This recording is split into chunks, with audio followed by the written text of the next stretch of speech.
The thing with these tips is that they're easy to implement and can make a world of difference when it comes to the fate of your succulents. And I've got 6 tips coming your way, so let's jump into it.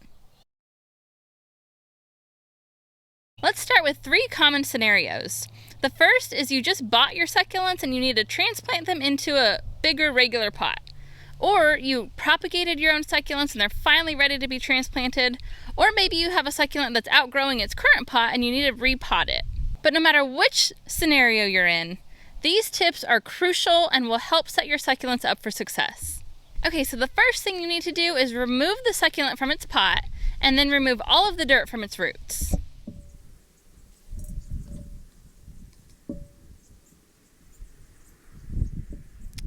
So luckily these succulents were planted in a good soil mixture, so there wasn't much soil stuck to the roots.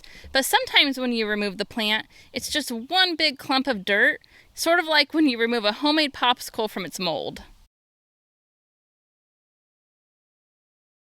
And if that's the case, it's really important that you try to remove as much of the dirt as you can. The second tip is to break up the roots if needed. If you happen to remove the succulent and it's root bound, or if it just seems like there are too many roots, go ahead and gently break them off and so it's easier to plant. And now tip number 3 is to choose a pot with drainage. If you don't, it doesn't matter if you implement any of these other tips because eventually your succulents will die. Whereas if you underwater your succulent, you can almost always revive it.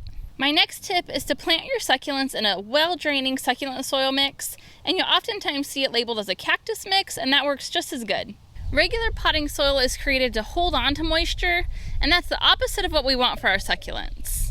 When we water our succulents, we want to have fast-draining soil so we can water deeply and get the roots wet, but we don't want the soil to stay wet for too long.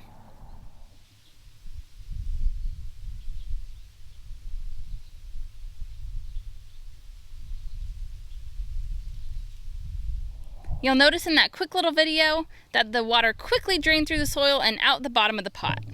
The next tip is to plant succulents that are complementing to each other. Have you ever planted a succulent indoors and noticed it stretched out and leggy, sort of like this? That's because it's not receiving enough light and this succulent was not meant to be inside. There are some succulents that thrive in low light and shaded areas, while there are others that like more sun and bright light. What I like to do is look up the varieties of succulents before I plant them to make sure they require the same needs. For example, I have this planter here, and these succulents are both indoors and they both require low light, and so they do great. So I wanted to add a couple more to this planter as well, and I knew they needed low light because I'm keeping it indoors. And so as I went online and purchased my succulents, I made sure that I was buying succulent varieties that would thrive in low light conditions. And there are so many succulent varieties out there. I know how overwhelming it can feel in the beginning when you're new to succulents, trying to identify them and figure out which ones need which care requirements. And so the easiest thing to do is go online to a succulent company such as Mountain Crest Gardens or Succulents Box and filter the succulents by care needs, such as full sun succulents, indoor succulents, partial shade succulents, and so on, and you can sort them into categories to figure out which ones will do best in the area where you want to plant them. And then you can either buy those succulents online or write down the names of the ones you found that will thrive in the area where you want and take them with you to your local nursery so you're getting the right kind. I remember when I first got into growing succulents, and that's exactly what I did. And once I started figuring out which succulents did best together, I started making lots of arrangements, and I would give them away as gifts to family and friends, and eventually it led to me selling them too. And I know that over time the cost of succulents can really add up, and so I wanted to be known for selling good quality succulent arrangements that would survive. I never wanted anybody to feel like they had wasted their money on one of my arrangements. And that meant I was less concerned with how much the arrangement cost me to make, and more concerned with making sure it was well thought out and put together. So then I started looking at other places selling succulent arrangements, and I noticed that many of them were in pots with no drainage, were in regular potting soil, and they were grouped together with succulents with completely different care needs. And so if you've ever bought or been given an arrangement that died, it is very likely that that was one of the reasons why.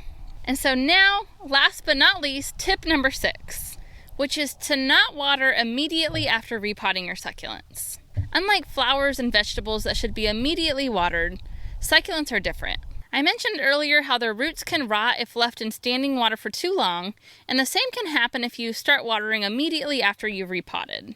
After their roots are messed with, they need to callus over a bit before getting wet, and so give them about a week or so and then you're free to water. And real quick, I want to jump back to tip number 3 and how important it is to choose a pot with drainage. But if you've ever noticed, a lot of pots out there do not have drain holes. But luckily that doesn't have to prevent you from using it. You can drill your own drain holes, which is what I cover in this video right here. So click here and I will see you there.